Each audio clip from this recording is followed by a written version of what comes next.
Bueno, muchas gracias, Che, muy bueno. La presentación estuvo muy buena. Tengo algunas consultas. La primera es relativa al 737-800 MAX, que viste que, bueno, se hizo famoso por el tema de con los dos accidentes que hubo y que, bueno, después hubo los groundings, no podían volar durante 2019, creo que fue más o menos antes de la pandemia. Pero justamente todo el problema se desencadenó porque, bueno, la turbina que tiene es muy buena, es muy buena. Tengo entendido, no sé qué opinas vos, pero creo que entraría dentro de una de las categorías que mencionaste, de Claro, sí, alto la tasa de... turbina lo que ellos tienen es una relación de bypass más importante que la tenía la anterior, la 737neo Claro, o el otro, el 732-400, el típico, la chanchita, como le decían antes, ¿no? Es decir, ese avión, pero ¿cuál es el problema? Como las turbinas son más grandes y son más pesadas, ellos adelantaron, tenían que, para no hacer el avión más alto digamos, el fuselaje común que ya tenían, adelantaron las turbinas y eso le cambió el centro de claro, gravedad del avión. sí. Al cambiarle el centro de gravedad, digamos, la operación era un poquito más compleja y bueno, y por lo que yo leí, acá es de lectura nomás, no de especialista, el problema que tuvieron es que para no generar un reentrenamiento de todos los pilotos excesiva, le pusieron un control automático que, bueno, no anduvo bien, hasta que El, llegaron a el corregir todo MCAS. eso, ¿no? Pero en cuanto a las turbinas, sí, son mucho más eficientes, el consumo es menor. Así que en ese aspecto era un avance, pero bueno, tuvo que pasar por esos accidentes, lamentablemente. Sí, sí. Eh, Otra preguntita es, no sé si sigo yo, tengo dos preguntitas más. El tema de la virtualidad, si bien lo de la pandemia, bueno, obviamente bajó mucho los vuelos, ahora si bien se está retomando, la verdad que es mucha actividad. Por ejemplo, en mi caso, prácticamente no he volado, porque todo se hace de forma virtual, la mayoría de las cosas se hacen virtuales, la cantidad de vuelos que se han reducido y que yo entiendo que ya antes de la pandemia ya mucha gente trataba de usar los elementos de la virtualidad para reducir las reuniones, reducir vuelos, etcétera. Este, Creo que ahora se ha intensificado muchísimo. ¿Eso no se nota un impacto de eso? Mira, lo que pasa es que digamos, el componente de los vuelos, yo no lo mostré, pero lo alcancé a leer, tiene cuatro partes, ¿no? Una parte de la mitad de los vuelos o del consumo es casi cargo, o sea que eso depende de lo que dije al principio, depende de la demanda de bienes, sobre todo la velocidad de la demanda de los bienes, y eso es un poco mi crítica a eso, ¿no? Es decir, si que no quiera comerme una pizza de Roma en Mendoza a las horas. Bueno, esa es una componente. Y después la componente de pasajero tiene tres componentes. La de laboral, la que vos decís, después está la de simplemente de turismo, por decir Sí, así, y la otra es la de vuelo por, qué sé yo, porque voy a visitar a mi familia, qué sé yo. Esos más o menos son, o sea, el turismo y el de visitas, esos son más o menos un tercio, y tenés ahí la de laboral, sí, puede ser que se haya bajado un poco, yo de hecho también lo experimenté, yo prácticamente por un montón de reuniones virtuales, pero según las expectativas que tienen estas grandes aerolíneas, es que eso se va a recuperar y va a seguir. O sea, eso yo no te puedo decir, no soy especialista digamos, en demanda aeronáutica, sino en emisiones, pero por lo menos por lo que he leído, parece que están muy optimistas en que eso va a continuar. Y sobre todo porque en lugares como, por ejemplo, Sudamérica, Asia Central, etcétera, hay un crecimiento de la demanda porque hay demanda que nosotros todavía no estamos cumpliendo comparadas con la demanda que tenía Europa, ¿no? Así nosotros estamos como atrasados en cuanto a esas relaciones, ya sea humanas, laborales, que tenían los países o que tienen los países desarrollados. O sea que tenemos por ejemplo, la mayor demanda aparece en China. China sigue con un crecimiento impresionante. O sea, China es un país inmenso, más grande que la Argentina, pero y tiene también un crecimiento de los vuelos domésticos monstruoso. claro. Bueno, y la última preguntita, ¿puedo yo? Sí, es breve, sí, porque tenemos una Eh, cola de manos levantadas. si tenés alguna observación con respecto a los vuelos hipersónicos. Siempre se está hablando de Sí, eso de los lo vuelos comenté, supersónicos. lo Ah, comenté, perdón, yo en algunas partecitas me tuve que... sí, lo me comenté tuve un poquito, pero ah, los vuelos supersónicos, desde el punto de vista de sí. las emisiones, no hay con qué darles, porque la energía que necesitas para meter un avión supersónico, un tipo Concorde o algo así, es 5 veces más que un avión común Pero, por pasajero, sí, ¿no? O sea, por pasajero, por kilo, velo por unidad, digamos, claro. de traslado. Es 5 Mm, veces más. Y estamos hablando de que queremos bajar, entonces sí, puede ser que la demanda sea porque la gente como quiere todo más rápido, puede ser que se imponga por la demanda de velocidad de traslado, pero no por el comportamiento de las emisiones. Y peor porque son vuelos estratosféricos, el mm, impacto es mayor todavía. O sea que, digamos, desde el punto de vista de las emisiones, ya el premio Nobel, Rowland y Molina, en los años 70 ya hicieron un análisis bastante lapidario de las emisiones internacionales de mm. supersónica. Por más que ahora dice que bueno, que los aviones son más, las turbinas son más eficientes, emiten menos NOx, emiten menos esto, menos lo otro, pero bueno, pero sigue siendo 4 o 5 veces lo que te emite un avión común. En un momento yo había escuchado una estrategia, una especie no sé, todo esto te digo, lo escuché y quedó ahí medio en el aire, ¿no? Que era una especie de vuelo que le llamaban hyper soaring, que va haciendo como sapito no sé si sería en la atmósfera, o sea que vuela en el vacío, por lo tanto ahí no hay, prácticamente no hay consumo, y después entra un poquito en la atmósfera, ahí tiene sustentación, porque claro, en la estratosfera no tiene sustentación, ¿no es cierto? ¿No? Entonces entra un poquito y vuelve a salir. El problema con eso sería que la gente adentro está experimentando, ¿viste? 1.5G, 0G, 1.5G, 0G. Pero estaba buena la idea, no sé, Sí, creo no, que de eso es medio como ciencia desconozco, ficción, ¿no? desconozco de eso, así que no te puedo contestar a eso, pero sí puede ser que algo de eso estén inventando, pero no sé. Suena medio ciencia ficción. Gracias, Mario. Le damos paso de nuevo. Te devuelvo el comando, Raúl, porque te habías quedado sin audio. Adelante, Raúl. Que luego viene Bueno, Curi quería, y Blanco. quería hacerle una pregunta a Enrique. Eh, Tal vez lo dijiste, pero yo quería saber si existe como indicador la cantidad de aviones que hay en un segundo en un país determinado. Por ejemplo, ¿cuántos aviones tenemos en el cielo de Argentina en un segundo? La otra pregunta es si el chorro ese caliente que largan las turbinas tiene también influencia, porque vos has comentado mucho la influencia que tienen químicamente lo que se larga, pero el chorro de calor me parece que debe ser importante también, ¿no? Bueno, para la primera parte, si vos te metés en la página Flight Radar, ahí ves todos los vuelos que hay instantáneos en todo el mundo, así que eso vos mismo podés sacar la cuenta. Y vas a ver ahora, si te metes a Flight Radar, vas a ver cómo, por ejemplo, la zona del espacio aéreo encima de Ucrania está vacío y el resto está repleto de aviones. O sea, no es un indicador la cantidad de aviones por metro cuadrado, por kilómetro cuadrado, no lo sé, pero sí lo podés ver eso, cualquier página de tipo Flight Radar, Flight Estimate y todo eso tienen esa información.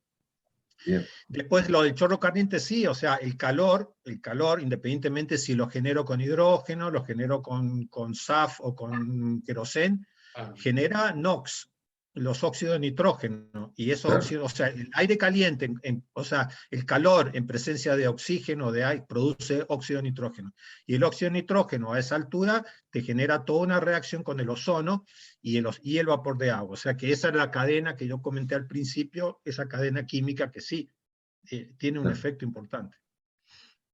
Bueno, gracias, Enrique. Entonces está Antonio Curi, creo que es la mano levantada, después Luis Blanco y después Mauricio Comelio. Bueno, buenas tardes, Enrique. Muy buena la exposición. Quería preguntarte qué porcentaje de las emisiones de carbono representan las emisiones de la aviación respecto de las emisiones totales de las otras actividades humanas, industria, etcétera, Bueno, etcétera. eso está en el orden del 3% más o menos actualmente. 3% de las emisiones totales, entre el 2 y el 3, 2,5, 2,6, de las emisiones totales antropogénicas producidas por el hombre corresponden a la aviación.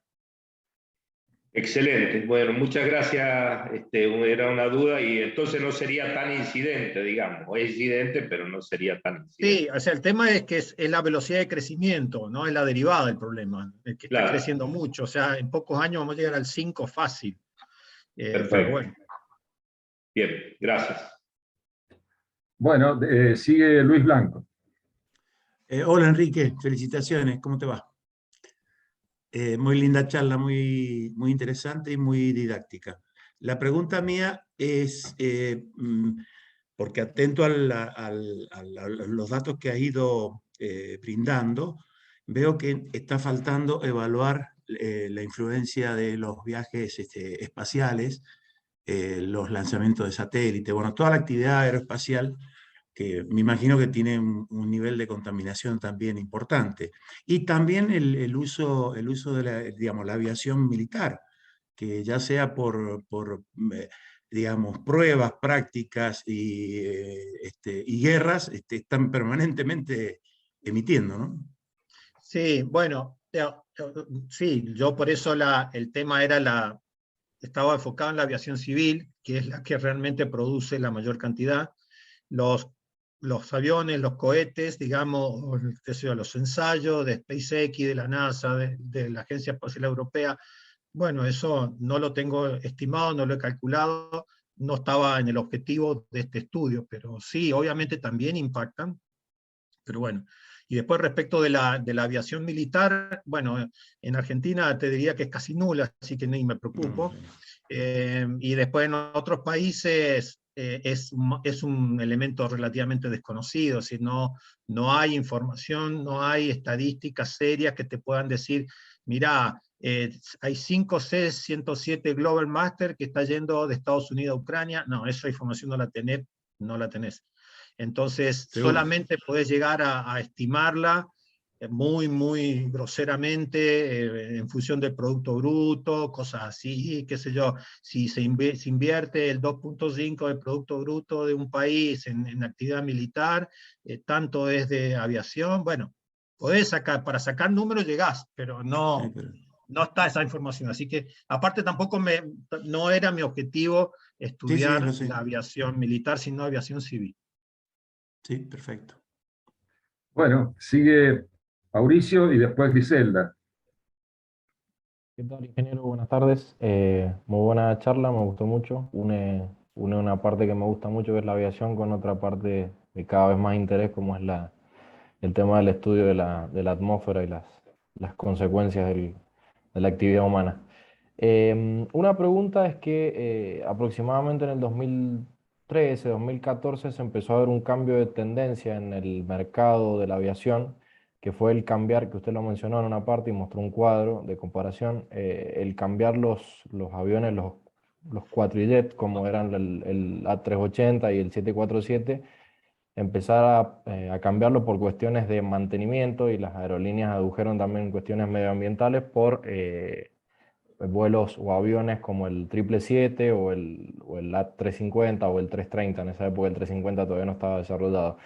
O sea, se intentó modificar cantidad de pasajeros en un solo avión por mayor cantidad de vuelos que suplieran a esa cantidad de pasajeros en un solo avión. Medioambientalmente, ¿tuvo alguna repercusión positiva eso o sigue manteniéndose la misma problemática? No, en general te diría que hubo una mejora. Sobre todo porque a veces los aviones grandes, para tratar de llenar los pasajeros, iban haciendo escalas intermedias, ¿no? Y la escala intermedia implica las emisiones de landing and takeoff, con lo cual, digamos, son importantes esas emisiones. que además te afectan la calidad del aire de la zona del aeropuerto. Entonces hubo más vuelos de aviones un poco más chicos, pero vuelos directos, con lo cual, y además que eran un poquito más eficientes. También se cambió, por ejemplo, el A380 tiene, en este momento es un avión que tiene, y el 350 también, toda una tecnología de materiales livianos, ha cambiado totalmente la concepción. Entonces, sí, hubo una mejora, o sea, apreciable en cuanto a las emisiones debido a ese cambio de estrategia de cuatrimotores a bimotores, para lo cual tuvieron que, la IATA y bueno, todas las agencias internacionales tuvieron que aceptar la posibilidad de viajar con 2 motores, porque eso también fue una discusión durante mucho tiempo, que no se podían alejar más de tantas millas náuticas de un aeropuerto cercano con 2 motores, y por eso tenían 4 motores o trimotores. ¿Te acordás del DC-10, el Tristar y todos esos aviones grandes de los años 80 y 70 y 80? Era justamente para cumplir con esa regulación de más de 2 motores en vuelos transatlánticos.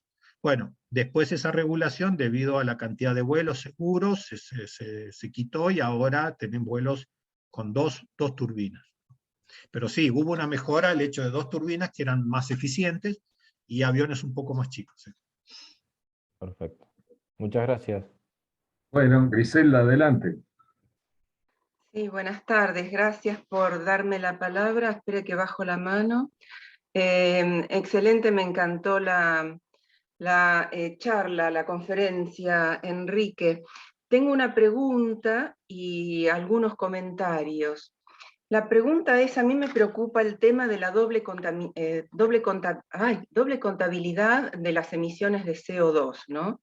Por esto de que el protocolo de Kioto, que después continúa en el Acuerdo de París, que exige que las emisiones domésticas caen dentro del protocolo de Kioto, pero a su vez el artículo 2.2 del protocolo delega en la OASI, o ICAO, la International Civil Aviation Organization, deriva, digamos, toda la responsabilidad y competencia para las mediciones de CO2 de la aviación civil internacional.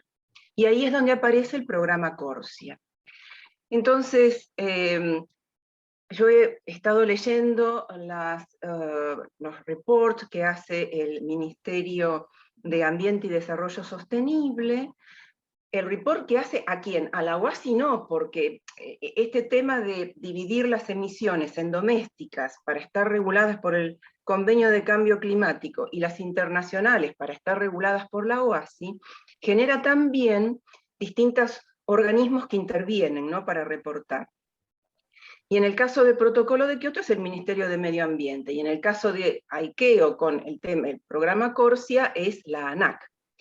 Pero en las reports, en los informes del Ministerio de Medio Ambiente, veo que mezclan mucho las emisiones de la aviación nacional con aviación internacional, es decir, pareciera que colocan al país en alguna medida en el riesgo de una doble contabilidad de las mismas emisiones, ¿no? Porque si lo contabilizan para el vuelo interno y que también lo contabilizan para el vuelo internacional, simplemente fijándose en la matrícula de la aeronave que tenga Lima Víctor, se corre el riesgo de la doble contabilidad. Yo no sé si usted pudo apreciar eso en los informes del Ministerio. Yo que los informes que he visto, a las aeronaves militares, ¿no?, que no las deben incluir.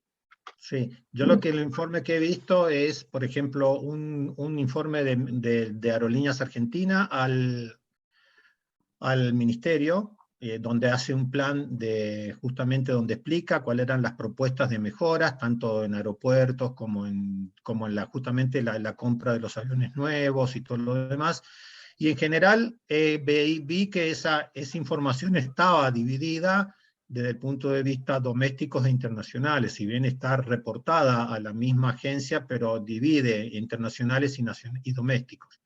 Así que sí, yo supongo que se puede ser cuidadoso en cuanto a esa información. O sea, debería ser, y además, por ejemplo, todas las planillas de la ANAC, que es la que yo me basé para hacer los informes, la información que está en la página web, como el contacto directo que he tenido con ANAC para pedir la información, está discriminado entre vuelo internacional y vuelo más allá de la aerolínea, si es digamos, donde puede haber un poquito de confusión quizás son en los vuelos no regulares, pero son menores, digamos. Yo creo que ahí puede haber un poquito de confusión, pero en general la información que está en la página de la ANAC, y está claro lo que es nacional e internacional. Después, cada uno, el que escribe el informe, qué uso hace de esa información, bueno, ahí ya no sabría decirle, Griselda, pero yo creo que por lo menos un par de informes que leí de aerolíneas argentinas por lo menos estaban diferenciados. Así que yo espero que no haya doble contabilidad, ¿no? Pero inclusive también me contactaron el otro día del Ministerio de Ambiente por otra parte del inventario nacional, sobre todo de fuentes fijas, y también estaban preocupados y estaban ahora viendo el tema que no hubiese doble contabilidad, por ejemplo, las emisiones de las industrias con las emisiones de la fuente fija. O sea, ahí también hay una zona donde se pueden mezclar, pero también estaban haciendo una revisión del inventario nacional. Así que yo supongo que están en esa línea, o sea, Sí, con un poquito de cuidado se va a lograr. Bien, gracias. Y en cuanto a los comentarios, bueno, ICAO tiene la idea de que con una sola medida, un poco como decía usted, ¿no? Con una sola medida es imposible llegar a emisiones cero. Porque también sería una proeza de la tecnología. Si bien la tecnología está avanzando a un ritmo logarítmico, yo creo que en poco tiempo vamos a lograr grandes avances tecnológicos. De todos modos, eliminar el CO2 va a ser difícil de origen antropogénico. Entonces, ICAO está por una canasta de medidas, ¿no? Dentro de las cuales están las medidas operativas, ¿no? Mayor eficiencia en lo que sería el LTO, ¿no? Landing and Takeoff y demás. Y como dato quería comentarle que hay algunas aerolíneas, por ejemplo, una de ellas es United, que ha creado como un pool de aerolíneas para ellas generar SAF. Es decir, producir combustible sustentable para la aviación, y con ese pool, ellas mismas compran el combustible que producen y lo tienen, digamos, estoqueado para las aerolíneas que forman en pool, ¿no? Así que las que formen en pool no creo que compitan tanto con otros medios de transporte, porque ellos se van a conseguir su propio SAF. Y luego hay también United está metida en un programa muy interesante, que quizá a usted le pueda parecer relevante, que es Fulcrum Bioenergy, que está tratando de obtener combustible para la aviación, tomando como insumo la basura, con un bajo contenido de carbono. Eso es lo que dicen. Así que sería interesante si podría investigar un poco más. De eso sí lo vi un poco, lo de Fulcrum también lo había visto, pero por otro lado, y también como lo que les comentaba, el de hidrógeno sólido, que eso es una revolución tecnológica fenomenal. De todo modo, con respecto al comentario del acopio de SAF, en realidad, si bien ellos pueden tener su propia compra, pero ¿de dónde lo van a sacar? Son hectáreas, o sea, si yo soy productor de granos y tengo 1000 hectáreas no sé, en Chacabuco o en alguna zona ahí, o en Villa María. Si yo tengo 1000 hectáreas en Villa María, ¿qué voy a poner ahí en esas 1000 hectáreas? Voy a poner el producto que me dé el mejor rinde económico. Entonces, si es biodiesel, será biodiesel. No importa si va a los aviones, a los barcos, a los trenes. Entonces, ahí es donde yo veo que compite por más que las aerolíneas, porque bueno, las aerolíneas pueden ir y me alquilan las 1000 hectáreas que tengo en Villa María, y me la alquilan ellos y listo, ya está. Yo no le vendo a los camiones, pero esas 1000 hectáreas salieron del circuito de producción de alimentos. Después la otra alternativa que se está viendo es usarlo con algas de mar, para no competir con el agua y los alimentos. Pero bueno, habría que ver el rendimiento que tienen las algas. Bueno, hay opciones, obviamente, pero bueno, de alguna manera van a entrar en la competencia, porque esas algas la hago para biodiesel, pero el biodiesel ¿a quién se lo entrego? ¿A los camiones, a los barcos o a los aviones? Y va a ir al que me pague mejor. Esas son las reglas de mercado internacional. Así que en cuanto a que el pool de aerolíneas pueden hacerse un acopio como puede hacer cualquier, digamos, mega empresa, decir, bueno, yo me aseguro digamos, la provisión de combustible y, bueno, ¿qué es lo que están haciendo? Muchos productores en este momento están comprando y alquilando grandes hectáreas por el tema de la crisis alimentaria que ya se está, digamos, promocionando, ¿no? O sea, por ejemplo, Bill Gates ha comprado cientos de miles de hectáreas en Estados Unidos, nada más que para la producción de alimentos, o sea que algo hay en este tema. Pero bueno, o sea, pero yo creo que no importa quién es el que lo compra, son hectáreas que salen o son producción que sale de ese circuito, y bueno, de alguna manera está compitiendo indirectamente. Bueno, tenemos primero a Mabel. Muy interesante su exposición y yo, lo que es lo mío, soy ingeniera agrónoma, coincido perfectamente con usted en que los biocombustibles, empezando por lo de la ética, creo que con el tiempo, al haber una mayor conciencia ambiental, porque lo estamos asfixiando, o sea, no solo porque se está despertando la conciencia por la ciencia y por las voluntades, sino porque va a ser una necesidad imperiosa. Así es que yo coincido perfectamente con usted que los biocombustibles en algún momento se van a descartar. Son más caros, realmente cuesta más caro cultivar para biocombustibles que para alimentación humana, y éticamente, esa ética, ese compromiso de los 180 países más importantes del planeta, caminar hacia el desarrollo sostenible, va en contra de que se use, como usted bien explicó, el biocombustible para los aviones. Y habiendo la alternativa de otro combustible, como puede ser a partir de hidrógeno, yo creo que la reglamentación de los países, lo que decimos gobernanza, cuando tomen este tema en cuenta para que no se vayan terrenos agrícolas hacia los biocombustibles, van a legislar firmemente en contra del uso de tierras agrícolas para biocombustibles. Yo creo que la mirada de la... Sí, no solamente son las hectáreas, sino es el agua que necesito para regarlas, ¿no? Eso es, no solamente, es su suma, ¿no? No es solamente el terreno, sino el agua que uso. Claro. Bueno, gracias. Eduardo, adelante. Gracias, Raúl. Bueno, muchas gracias, Enrique, por la conferencia. Muchos datos, una variedad muy completa. Realmente vale la pena verla y reverla.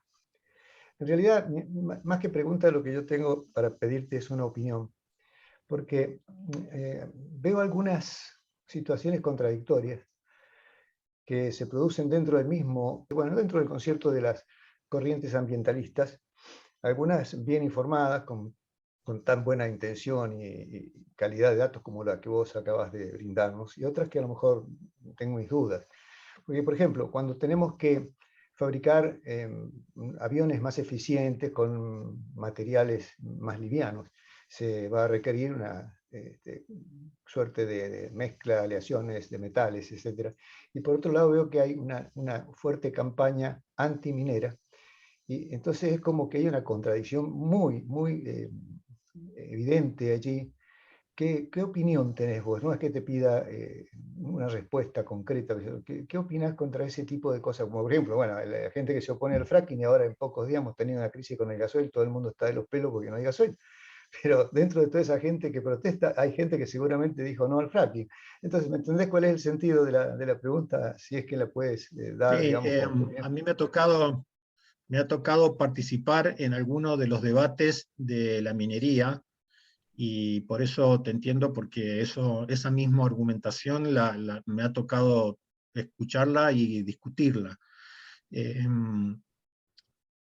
por eso que está el concepto de huella de carbono, huella hídrica, son conceptos que tratan de englobar todo el proceso de producción de esos materiales nuevos, de cualquier producto requiere un análisis completo, entonces no sea que nos salga más caro el collar que el perro, ¿no es cierto? Es decir, es un poco el argumento de la huella hídrica, la huella de carbono y todo lo demás. Y después respecto a la coherencia, bueno, qué sé yo no quiero juzgar las intenciones de las personas, pero obviamente que cada uno trata de defender su rancho como puede, pero obviamente que hay una contradicción porque digamos, pretendemos tener un estándar de vida cada vez mejor, pero eso tiene un costo elevado. El tema es que la gente, por ejemplo, está empezando a decir, bueno, ¿vale la pena mejorar tanto nuestro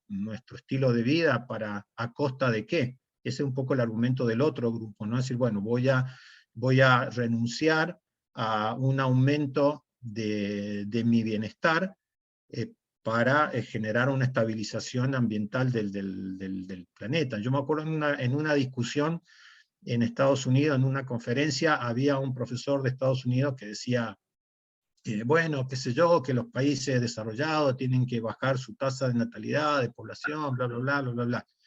Entonces yo le dije, bueno, escuche, le digo, cuando ustedes bajen 2 grados el aire acondicionado, recién entonces hablemos de imponerle alguna restricción poblacional a los otros países. Entonces ahí está también la coherencia, ¿no? Es decir, Estados Unidos, por ejemplo, tiene un consumo per cápita 10 veces mayor que el nuestro. O sea, es como si vos tuvieras 10 autos estacionados en tu casa, 10 aire acondicionados andando a la vez, o sea, tiene un consumo 10 veces más que nosotros, per cápita. Entonces, obviamente que dentro de un mismo país tenemos personas que viven con un estándar casi similar y gente que pobre no tiene nada. Bueno, Argentina de pobreza digamos, tiene ejemplos de sobra.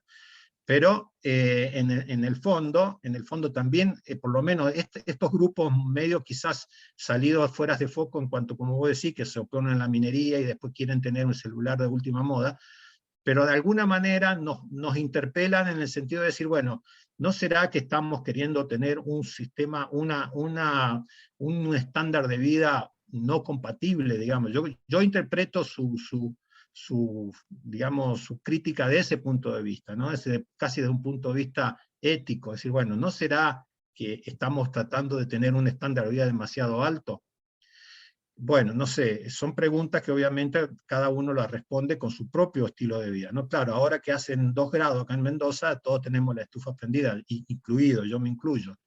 Y entonces digo, bueno, ¿con qué cara voy a hablar de bajar las emisiones si yo tengo la estufa prendida? Entonces, bueno, yo creo que tenemos que todos tenemos un gradito de incoherencia interna, ¿no? Es decir, bueno, entonces no, ponete 2 camisetas y un pullover más grueso y apaga tu estufa, y después salí a hablar de las emisiones de los aviones. Claro, bueno, claro, entonces no, creo que todos tenemos una cuotita de coherencia que aportar. Seguro, seguro. No, lo que simplemente me chocaba muy fuerte es que obviamente a la industria aeronáutica no la van a prohibir por razones obvias, y sin embargo a la minería la acostaron en la lona. Eso ya va un poco más allá de la consistencia de que si quiero vivir mejor o no.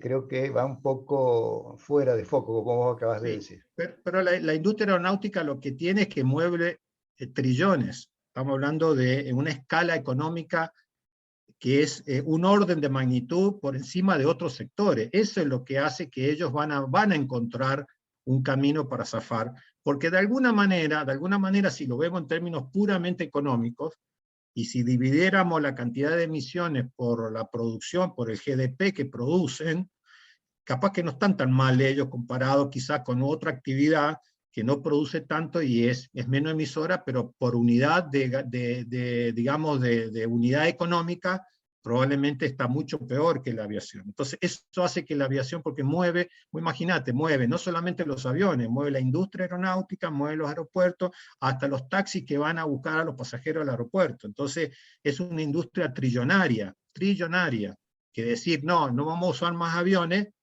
bueno, a toda esa gente le va a tener que ir buscando otra actividad.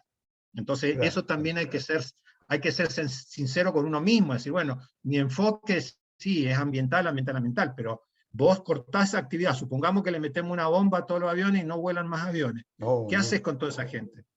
La no, va a claro, tener ahí en la matanza viviendo. claro, claro.